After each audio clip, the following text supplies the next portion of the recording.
Hi, everybody, and welcome back. This is going to be a fascinating conversation. And I don't even think, Cinelle, you know why completely yet. Today, I'm talking with Cinelle Barnes, who, how many books is this? The one that's coming out in June? Is it number 4?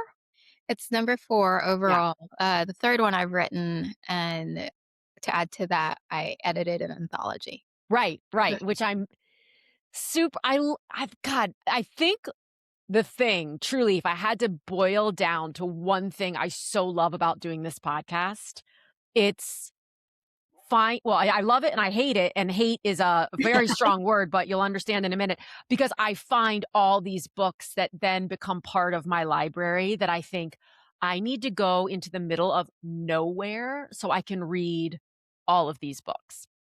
And yours, including the anthology, are very much on the list. And the reason why, well, a reason, not the reason, something that intrigues me about books is we as authors never fully know what about a book, fiction or nonfiction, will first grab the attention of Right. a reader and make the reader think, I want to read that.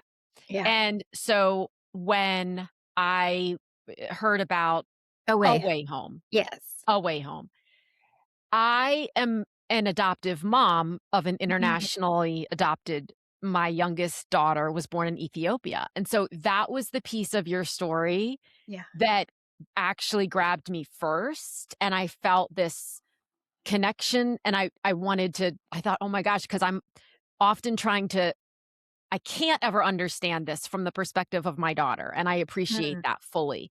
And I'm trying to get as close as I can Yeah. to understanding her journey and understanding other internationally adopted people's journey. You're right. So, will you tell us a bit about this book and what made it maybe even book 4 instead of book 1? Like, how did you come to Mm. this and decide to do this? It's a great question. Why book 4 and not book 1? Um, so Away Home is book 4. To begin with, that was not the original title. Oh, Uh, I the love that. theme of home was not really something that, I had in the pitch, in my elevator pitch. Okay. Originally, I was going to write a book about my journeys, um, in and through and around water. And the original title of the book was, Water for Us All. Oh. And because I thought, oh, at the time I was working for a global NGO and it was in the water space. And all my life I'd been surrounded by water, growing up in the Philippines, surviving many, many figurative and literal storms. Um, my first book is called Monsoon Mansion. Uh-huh. Uh, and I now live in Charleston, South Carolina. And my daughter was a swimmer. Swim was a big part of her therapies for her disability, for hip disability. And I thought, oh, this is the unifying theme. It's water, Mhm. right? I'm a writer who writes about water Water. in all its forms, and then all the many figurative forms that also water can take. And then I, of course, started writing it sometime in 2019, and then the world shut down. I had proposed a book that was going to be about me traveling the world, reporting on stories about water. And then the Oh. pandemic happened. And, if you read the book, one of the first chapters is about the house that we bought weeks before quarantine. We moved into this new house before quarantine. And we were both equally lucky in that, oh my gosh, imagine if we had to quarantine in our old itty bitty apartment. What would we have done? And then we were also really lucky to just secure something, you know, in the market Mhm. at such a time. close a deal with really good interest rates, et cetera, et cetera. Yeah. And so instead of traveling the world, I was here at home, writing from home. And I think it happened to all of us. Suddenly, we were so confronted with ourselves and with the people we lived with, you know? Can I stand to be with myself all day because Yes. I have no choice, You have right? no choice. And we Yeah. were all suddenly home Mhm. all the time. Yeah. And I was forced to look at the details of my house and my home and what home meant to me as a immigrant writer, Mhm. as a mom, as someone who's worked in the NGO space, um, that is supposedly there to remedy, what's going on in um, places from which people are displaced, people like me. Mhm. Um, I had done reporting on stories about water, even in places like Ethiopia, you know, and oh, is it really about water then? Or is it just that, yes, water touches all of us, water touches all of our lives. What I'm feeling this is about as I started to write, what I started to feel was wait, this is about displacement of all kinds. Yeah. And, displacement from having been adopted as a teenager internationally to displacement when I fell through the cracks separating immigration law and family court. And that made me Mm. undocumented as a teen. And I became one of the dreamers in the early 2000s. And it was displacement from my job. I suddenly was working from home Yeah. instead of reporting, instead of traveling, instead of, you know, writing the book I said I was going to write. It was displacement from community. We were all displaced from our third spaces, our second spaces, like our jobs. Um, we were kind of all displaced from ourselves because we were always living in this like low frequency fear. Right? Like, Yeah. what is this virus? What's gonna happen to the world? What is happening to the world? What does this have to do with me? How do I protect me? How do I protect my home? And Mm. then I just kind of let it evolve on its own, and I started writing it as dispatches, which Oh. yeah, so Away Home was first written like dispatches, like journal entries, Mhm. basically. They're dated. It says where I was, and over time it became kind of this collection of travel entries and dispatches from my time recovering from a brain injury.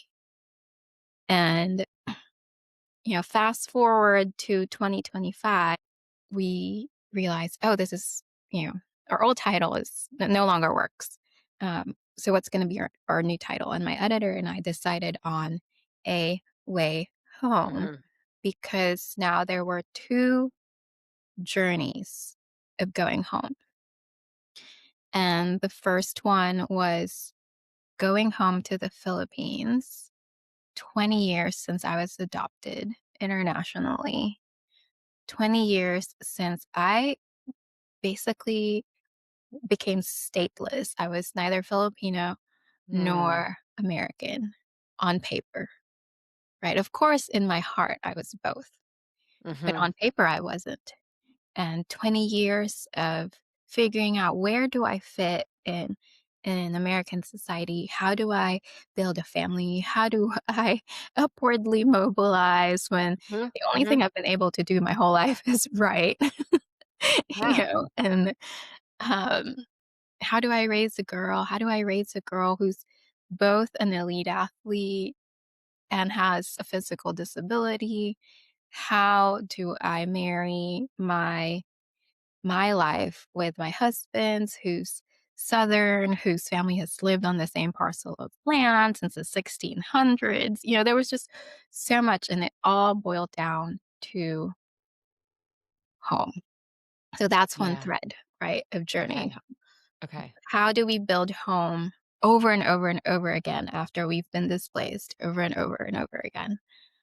The second journey of home is the medical memoir part of the book, which was I survived a brain aneurysm rupture in 2023 Mhm. when I was actually supposed to submit the first draft of this book. Oh, you're This kidding. Okay. Yeah, it was like a month before Yeah. it was due. Okay. And I had also taken on, the world had opened up. Mhm. I'd taken on a few travel writing jobs, and I was back out in the world again. And after closing a week of reporting for a travel magazine, I came home. I sat down to write on a tight deadline. I sat down to write at a cafe within walking distance from our house, and boom, I just felt something explode inside my skull. As I was writing, as I was writing simultaneously this travel essay and this book, meeting two deadlines. And of course, I was ambulated. I was taken to the Mhm. ER. I was ambulated to another hospital where they had the right surgeons, Mhm. neurosurgeons, and I had hours to get this life saving surgery, brain surgery. Uh, and I had a 50-50 chance of living. And of course, that's just the beginning. Right. I survived the surgery. The neurosurgeon saved my life. And it turns out it was going to be up to me to save my living. Weeks later, when I was Wow. discharged from the neuro ICU, my husband, daughter, and I, and a few friends and family members, um, who were kind of like the frontline responders, um, realized, oh my gosh, this has forever changed her. Like me talking to you right now, Elizabeth, is the product of the tender loving care and hard Mhm. work of so many people, professionals and not. Um, I came home without a short term memory, Mm. and I was a memoirist. Yeah. I came home with aphasia, which is an impairment caused by damage to the brain that affects speech, language, reading, writing, understanding, right? All the things I've been training my whole life to do, I couldn't do with ease, or I couldn't do as fast, or some days I just couldn't do at At all. all. I would just forget words, I would forget sentence structures, I would just point at things, and my But you were capacity. conscious of your obviously, you were conscious, but you were conscious of your inability to find the words? Would Mhm. that be okay. I imagine that would be tremendously frustrating. Conscious enough to know something was different, but even now, you know, I took some calls early on, even with my agent and editor, and they're saying, even my neurologist will say now, like, this is not how you were speaking 2 years ago, or a year and a half ago, or a year ago, even 6 months ago.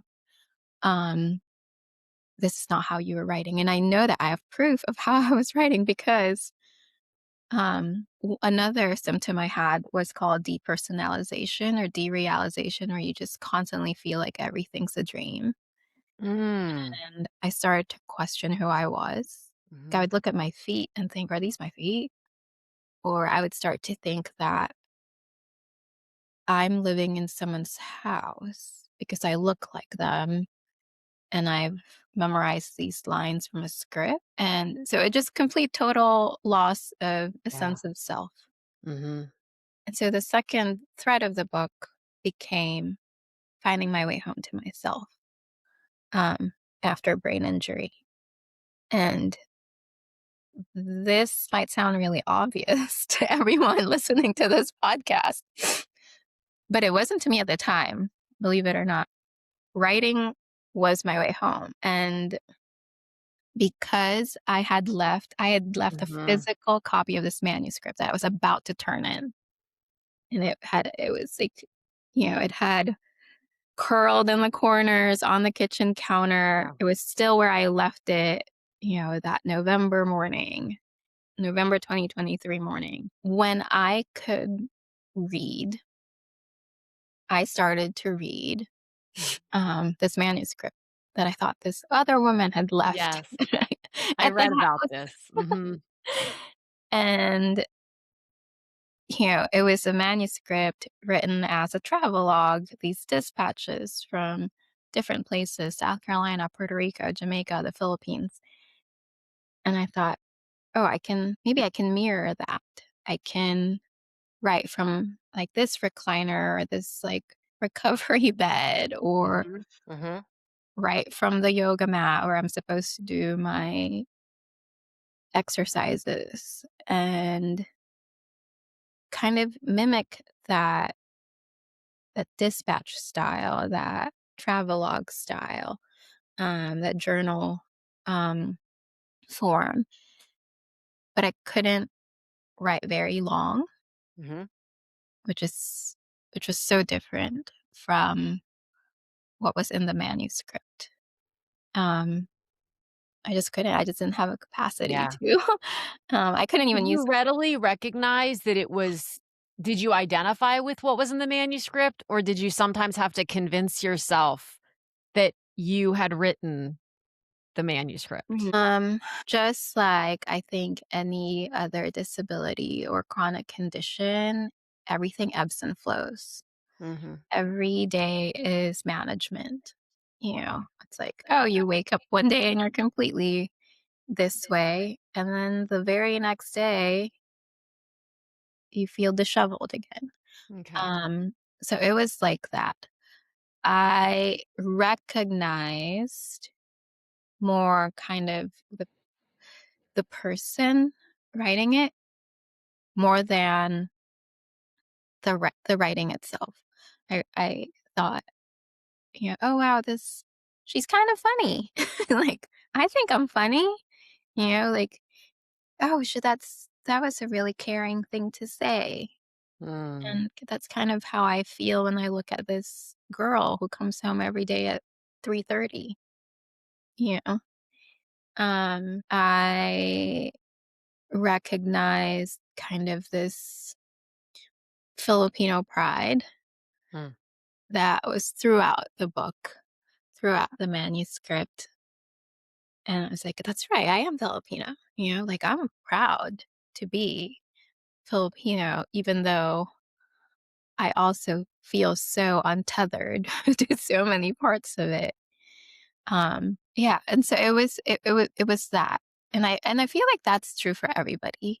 We don't. Well, it's a relatable in the sense of, the "who am I?" Mhm. And I think that for or it seems that for and I certainly identify with this, but midlife for women specifically, Mhm. many of us are kind of whether it's because, you're going through a divorce or your Mhm. children are leaving and going off to college and you're suddenly an empty nester or you're switching careers or wherever it may be, whatever it may be, we have this moment in our midlife. I'm almost, like, thinking this through now. It's almost like we talk about midlife crises with men, but with women, it's like we don't call it that. It's just this sort of coming into who we really are and Right. learning to and so I'm really fascinated by how you seemingly did that, almost looking at yourself from the outside while trying to conjure yourself from the inside and then marry those 2 people together and hold that day to day. Mhm. And that's all of us Yeah. women. We are many persons Yeah. combined. We are I think there's one line in the book, um, and again, my memory is not the best anymore, but it's something like, I look at all the women I've been, all of them survivors, because that was true. What I was reading, I was just like, "Oh, she's such a survivor. Look at all the things she's done. I wonder if she's aware of what she's Mm. accomplished. I wonder if she's aware how well she's set me up to be here today." Do you feel like I feel like that's such a gift. Do you Mm, feel like that's a gift as a result of this occurrence that, of course, we would never wish upon mhm, ourselves or anyone else, but, and not but, we, on the flip side of it, can look at it like, what a gift that you see yourself from mm. the perspective of not yourself, but yet yourself. Definitely. I mean, I still have moments when I'm like, "Did she just do that?" Like, Mhm, mhm. Or, I've kind of called it, like, this middle age coming of age, Yeah. and I've also told so many people, especially myself, that I no longer have to do things, I get to do things. Like, I get to write, I get to play volleyball with my daughter, I get to go on walks with my husband, I get to watch, yet another season, steamy season of Bridgerton, Oh, Like please say Bridgerton. Please say Bridgerton. like, and I get to hit pause and then rewind and then play again over and over and over. Like, I get to Yeah, do that. And so I think, yes, it's incredibly difficult to live with a brain injury. I am a part of at least two injury support groups. None of us want to live this way. None of right. us wish this upon anyone. No one, not one of us. But the moments when we have kind of this collective clarity Mm. is when we realize, one, all of us used to do too much. And I think that's true for everybody. Something we say a lot in like the brain injury community is less is liberation. Mm. And Mhm. to have that perspective is such a gift. Another thing we always say, or at least in my little group, my little online group that meets weekly, is I don't have to like it to accept it, Mhm. you know, and I never would have understood that had I not experienced this. Another thing is resilience. My first book kind of got labeled as a trauma memoir. And that At was Monsoon Mansion. Monsoon Mhm. Mansion, everything I survived. The reason why, all the overlapping and compounding reasons why I had to leave the Philippines, right? Was kind of were the details of this book, and it kind Mhm. of got labeled as this trauma memoir, and so everyone was constantly talking about, "You're such a resilient person. I don't know how you did it. What a story of resilience." And it was always about the individual. It was always about me. But going back to the very first question you asked about why is this book for? And I think the universe was just like, this had to be book 4 because Mhm. you hadn't really learned everything you're capable of, but you also haven't learned everything you really need to be resilient. And a way home, like, homes in on the fact that resilience is rooted in community. Like, no one journeys home alone, no one heals alone, no one Mm. writes a book alone. Oh god. No one, right? Like, Right. no one writes a book alone. No matter how many hours you spend, yes, in this, like, solitary, practice of, like, putting pen to paper, yes, lots of solitary hours there, but the act of actually making a book is not solitary. and also recovery is not solitary. And I didn't know that until recently. Right. I didn't realize that. I didn't own that as a truth. And yeah, so in many ways, I have received so many gifts Mhm. because of and through this experience. I didn't think that 2 days ago when I had a high symptom day. Of Um, course, of yeah. course.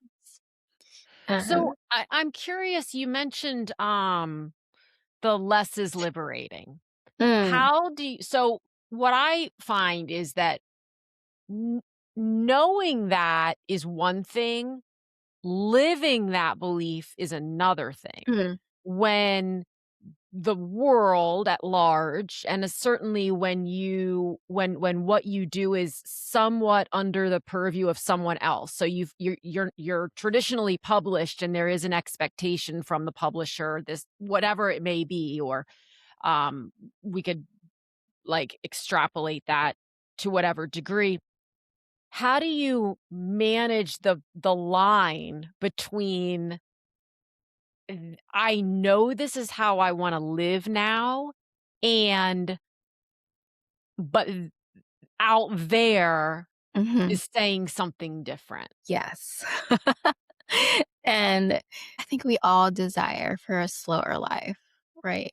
And I we do all too, like yeah, we all desire that. We're actually all designed. I've studied so much about the brain, and our brains evolved for slowness, for wellness, for less, for mhm, a more liberating pace. That's how our brains evolve. Not that our brains don't need challenge and hype and of course, occasional, right, but constant forcing. cortisol release is Yes. not really working out great No, for it's not. It's not helping your neuroplasticity, it's not helping with your brain fog, it's not helping with all the other Right, hormones, at play. But so in some ways, having my disability is like a guardrail, c mhm, and I can say, "No, actually, when I do it that way, I feel" and my neurologist loves this part, "I feel a pain right here." oh, That's my temporal lobe. do you really though literally feel a Oh, yeah. pain? Yeah. Okay, Most times, um, when I have these really painful episodes, it's all over, okay, but when it's more of a reaction, like a physiological and neurological reaction to something I did or didn't do, and it's these instant, like, biofeedback, basically, okay, that are okay, very localized, and it'll be like if I say here, like that's parietal lobe, or wow, if at night all these LED headlights, you mhm, know, mhm, I'll suddenly feel it right here, which is the mhm. occipital lobe, and You that's got this like a crash course in neurology that you never really signed up for. exactly, but I love it. I Do love you love it? love. I think writers should always love not knowing enough because that's our job. Our job is to explore and Learn learn more. more, Mhm, mhm. right? Like I don't ever want to write a book. Um, that I already know everything Of about. course, of course. Yeah, like I want to learn. Yeah, And what I've learned is yeah, slow living is good for us, and you can appeal to others in the industry by just being honest because truthfully they need it too. I've yeah, never been met by like my expressing, "Hey, can we focus on one instead of three things?" And trust me, when I'm able to focus, I can do it really well. That's never been met with, "Oh my gosh, no, have less focus. We want to do three things, us too." It's always been, actually, you yeah. know what? That's actually really helpful for me too. I've never been met with a dishonest answer like, "Are you kidding me? Right, I live for the right. thrill." And And yet, so now, like, how many people, this is a rhetorical question, are yeah. scared Mhm. to propose that option? Mm. because th- it, if you're just proposing it because, I mean, there's good grief. There's the thought of, well, what will they think? Will they think I'm lazy, or this is me talking. Will Mhm, they think mhm. I'm lazy or complacent or entitled, or and yet I just keep coming back to the word gift because it's not just a gift for you. It even talking to you, like, I feel my whole nervous system has like Mm. come down. Like, Good. for real, like, it makes me think about meditation apps that Mhm. there are certain people who read on meditation apps and I could just listen to them all day because I just knocked my that did not that was like my funny bone that I just knocked on the table, so now my nervous system is doing something else, but you have an energy about you, not to be woo-woo, that's just, like, so calm. Mm. Like, you could say, if I were your publisher, you could say, "How about we not do anything this week?" And I'd be like, "Okay." It's almost hypnotic. It's lovely. Thank you. Yeah. My dream is to read for or voiceover for those apps. Oh, and you can. I would love It's it. And meditation is a practice, right? it's not one I do very well, Well, but yeah, and I think no one does, and that's the point, is, yeah. again, acceptance. Mhm. Because I don't. If we're gonna measure it by, like, how well I can focus, I'm already just clinically not able to do that to my m I have so many ideas all the Yes. time, Yes. Yes. and at least the kind of meditation I've been taught and that I've practiced Mhm. with, neurologists and neuroscientists is just about being aware of your thoughts. Just Okay, but so now let's be real. Now, how I need to learn from you. So, since you're getting this information from scientists, right? Uh-huh. Um, how do you be aware of your thoughts without being distracted by how many of them there are and all the different things that they're telling you that you should be doing instead of meditating? This is a personal question. Yes. One, scientifically speaking, Mhm. you really only need in a day a cumulative 20 minutes. And if you have to break that up into You mean of 5-minute meditation? meditation. My god, that feels like it feels like you just told me I have to meditate for 72 like, years straight. You said 20 minutes? Yes, but not you don't have to do it 20 It minutes doesn't at matter. once. It doesn't matter. That felt excessive, but okay, I'm still with you, though. I'm Yes. still with you. Still with me. Okay, Okay, still with me. okay. The Buddhist monks that they've, like, hooked up to EEGs and all these, Mhm. wonderful tools through which they measure the different parts of the brain's active and the activity, that goes on up to 20 minutes a day, really great. You don't have to sit down for a whole 20 minutes. Okay. It could be like just now when you were Uh-huh. talking, maybe I just took like a 20-second meditative position by just coming back into my body. I really wanted to hear your voice Mhm. instead of just thinking of, I am being interviewed. What am I going to say next? I just wanted to pay attention to your voice. And then I wanted to pay attention to my voice. And I noticed that I tend to clear my throat a lot because there is kind of like an itch right here. And that's it. That's just being back in your body and being aware of Mhm. how you feel. And it can be as little as like a tickle in your throat, or I have this like frittering feeling right here when I know I'm thinking and speaking. Or when you mentioned your funny bone, then I was just like, where is my funny bone? And then I just thought, I thought, why I literally, as I was saying it, I thought, "Who why do they call it that? Funny bone, yeah. Right? Like, Not funny. it's not very funny, but it's almost like and I'm loving your take on meditate. I think maybe we have so many prescribed ideas of what meditation looks like.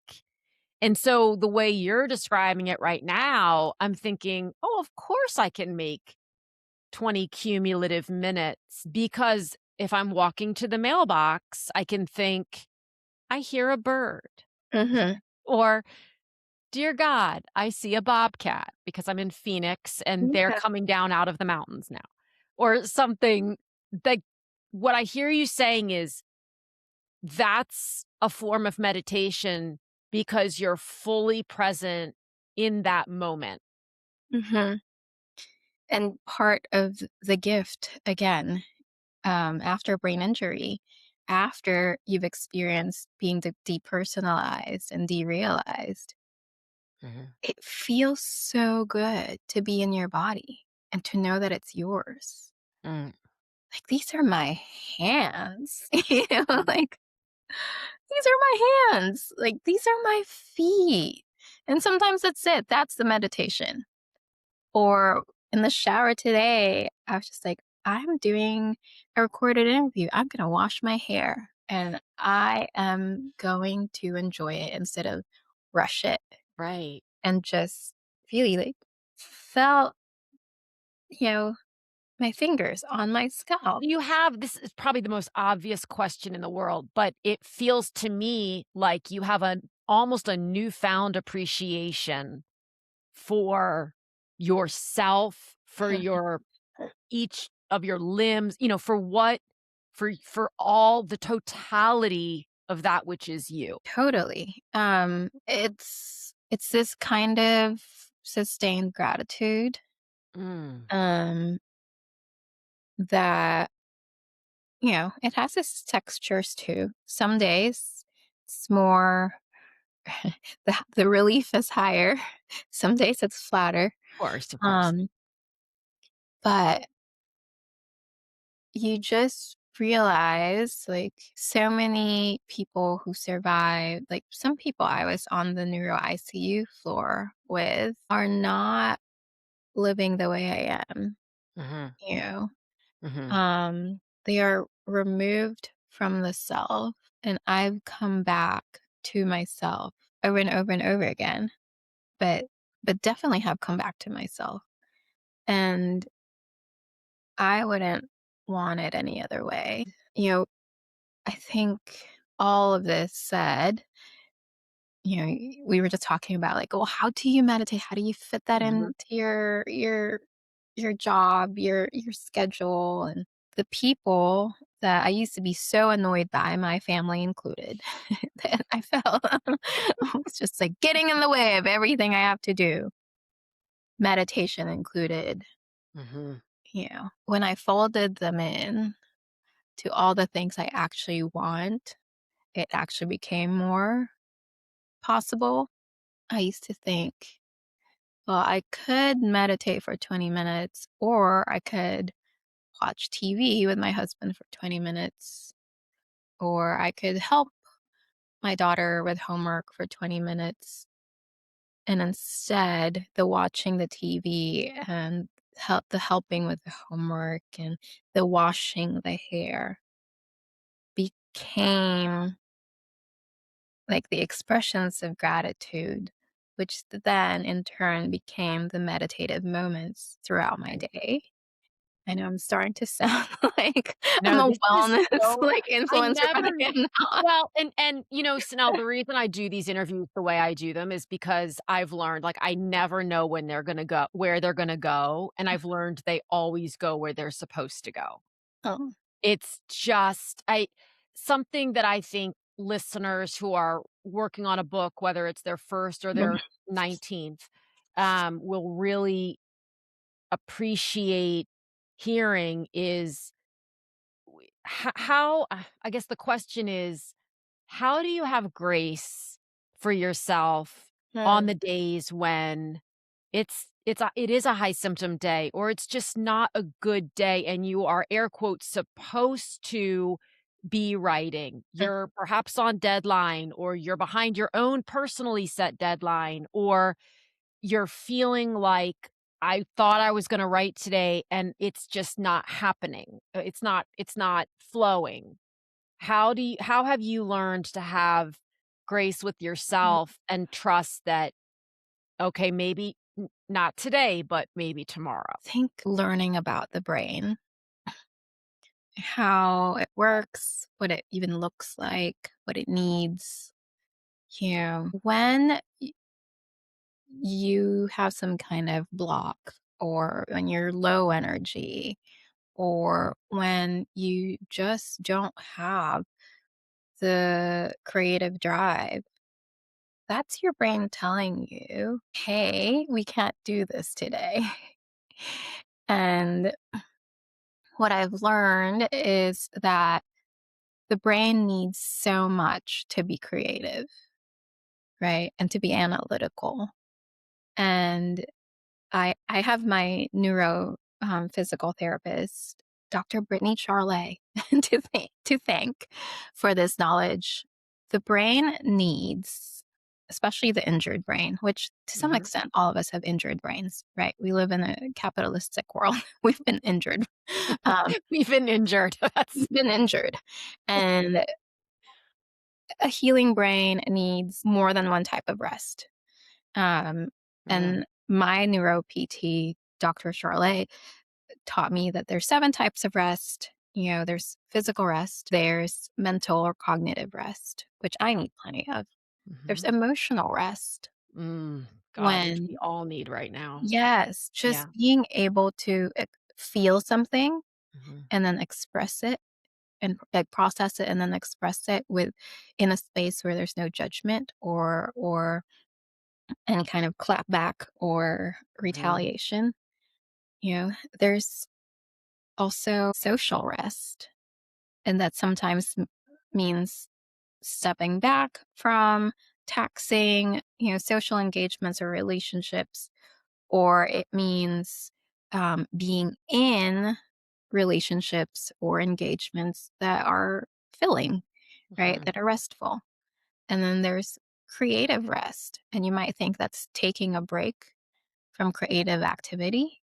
And because we're writers, we think I need to write every single minute of the day to be productive, when in fact, your brain needs to turn off that part of your creativity and it needs other forms of creativity so that it can light back up, Yep. right? And then the opposite is true. People who are never creative don't find that form of rest.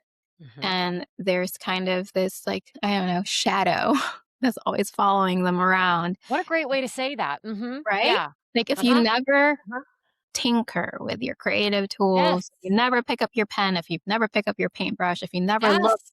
for, birds or Yes. Take sky. photographs. Just Yes. yes, If you something. never sing a song, like, it feels like there's always this shadow lurking, and what is that Mhm, shadow doing? It is driving up your cortisol, it is mhm, feeding your fight or flight, it is activating your HPA, your, like, mhm. hypothalamic, pituitary axis, Yep. right? Like, so you already your brain thinks it's at war. Mhm. It's running away from like a lion or something. How are you supposed to write when your body feels that way Sure. and your brain feels that It's a conflict. It's way? truly a it's an internal fight between I've experienced this, and I when I did a hypnotherapy session with Janet Philbin, who's an author I've worked with for many years, and she's written a wonderful book called, Show Up for Yourself, and she's Mhm. a therapist and a hypnotherapist, and it was the first time that I saw it's gonna sound very odd, I'm certain, but, to some people. I saw these 2 sides of myself, inside of myself. One was red, one was blue, fighting with each other, what like, pushing back against one another. One was kind of saying all the things I should do, as a quote, see the air quotes, responsible, whatever, human. And the other was pushing and saying, it was like the younger me saying like, but I want to play. I want to Mhm. experiment. I want to be curious. And they needed to just allow each other to be, and they needed to learn how to coexist and be friends, as opposed to feeling like they both had to own 100% of it. And it was this very it was a moment that I've talked about it, I think only once before on this podcast, but that stuck with me from those sessions with her specifically. That I've done therapy for years and years and years and years and years and years and years and all different kinds of Yeah, therapy. And that was the thing that really got me to see, gosh, they're both me. they're both They're you. both me. But I have a friend who has different names for different aspects of me. So sometimes I'm Elizabeth, sometimes I'm Uh-huh. Emma, sometimes I'm Bridget. And it's like, who are you today? And I kind of want to say, yeah, all of those Uh-huh. people.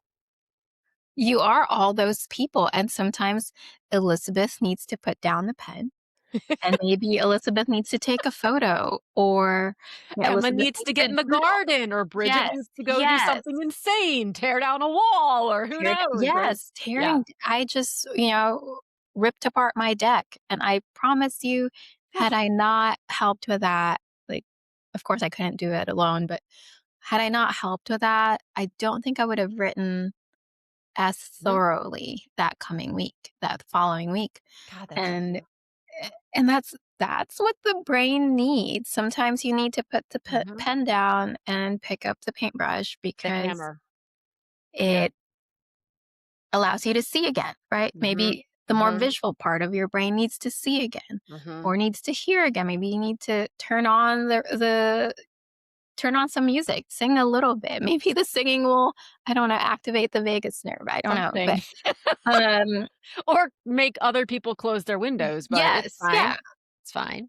it's fine. I And finish. Go ahead. no, but you can, like, as a writer, grace for yourself often looks like asking yourself, what kind of rest will actually feed Mhm. my creativity? Sometimes you just need to read someone else's work. Sometimes, it's more of a spiritual kind of rest. Maybe it is that meditation, or maybe you're a person of prayer, or maybe you need mutual aid, like, contributions. Like, maybe you need to protest. Maybe, like, there are other parts of you Mhm. that need to engage with the world, Yeah. and once it's done, I promise you, it will be easier to write, and you will be writing from a place of rest, and you will be writing from a place of honesty. Mhm. Mhm. Um, I know that's true for me. Yeah.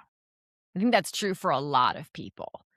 Um, I the last question, you led me right into this, so thank you so much. The last question I wanna ask you a bit differently. So, Mm, the question I typically ask is, "What are you reading, or what have you read recently that you really loved?" And I think I wanna you can answer that, but I think another way I wanna ask you that is, what is a book that you have read, and it doesn't have to be recently, but that mhm. has just truly shifted something for you? Any genre. Okay, this is a great question, and had you asked me this 2 weeks ago, all the answers would have been I different. love that. Yeah. Uh, and I think it's good to be honest about Yeah. that. We have different seasons in life Mhm. and seasons in writing, right? We learn from different things and we take from different things at different um, points of our creative journeys. But today, I was needing this week, I just needed to read some fiction. Mhm. Um, and I've found myself reading more fiction since my brain injury, just because I think it allows me to remember parts of the craft that have nothing to do with, like, reporting or telling the truth or remembering, which are really, really hard for me in the beginning of my recovery journey. And fiction's been great for that. just remembering what scene building is, what character Mm. development is, what voice is, and how um, the book I'm currently reading, Good People, uh, I don't know if you read it. I haven't read it. Oh, but it's so good. Every every section, every chapter is told by a different person. Is it Sally Rooney? No, it is, Patmina Sabit, I think is how you Okay. say it. I think the author was born in Afghanistan, and the family central to the story is also from Afghanistan, and the story is set in Northern Virginia in, like, the Okay. Fairfax County area, Okay. um, and it's yeah. Every chapter is a different storyteller, and I've just left that Yeah. because now, having finished a book where I feel like all my many selves have come together to tell one cohesive story, you really appreciate how, at least I've really appreciated how you need these many different voices and different experiences to tell this one truth. Mhm. And that was true for Away Home, even though Mhm. all the people were me. Right. Right. Another, uh, thing that's given me so much life, I actually just posted on Instagram about it. Um, my daughter was very recently nominated to represent her school in a national writing contest, Oh, and wow. of all the entries at her school, and it's a high academic school and lots of very talented young writers. She was chosen to represent the school, and her genre is poetry. Uh, Mm. so she's a young poet. When we had the rare snow day here in South Carolina a couple weeks ago, that's what she was doing. She was, her classmates were probably out and about playing in the snow, and she did play a little bit in the snow, but she mostly sat right at this table to write poems, and finish this collection that she was going to submit. And the collection is called Good Trouble. Oh. Yes, as inspired by the John Lewis. And every poem is her interpretation of the phrase good trouble. Mm. And it's just really cool how I don't know, it feels like deja vu in some ways because Mm. I've been in writing contests since I was 11, and, you know, I used to write poetry when I was that age, but then to also see her just be her own person and Yeah. poet and have her own ideas and have her own take on Yeah. something, and I never would have thought of describing my husband as a bowerbird, you know, but she did. Or I never would have likened protest to snow. Mhm. Or I never would have talked about bunnies At all. at all, especially responding to a prompt, Yeah. about like free speech and Mhm. getting into good Mhm. trouble. um, Wow, yeah. but so it was just so cool to see and to remember that's what it's about. Mhm. There's a playfulness to it, and yet it's so serious too. Yeah. And her playfulness allows her to talk about the serious things, the confusing things, and we kind of talked about this earlier, to talk about things she doesn't fully know or understand Mhm. just yet, Mhm. Mhm. and to know that's okay, and that's actually a big part of the job. Yeah. Oof. Well, I cannot thank you enough. I am holding this interview until June of 2026 when the book comes out as requested by your publicist, and I'm not terribly happy about it. I'm so anxious, but I will be so thrilled to revisit it then. And wow, I loved this conversation, Cinelle. Thank you so, so, so much. I am so grateful. You are so good. I don't know how you do it because this is a digital space.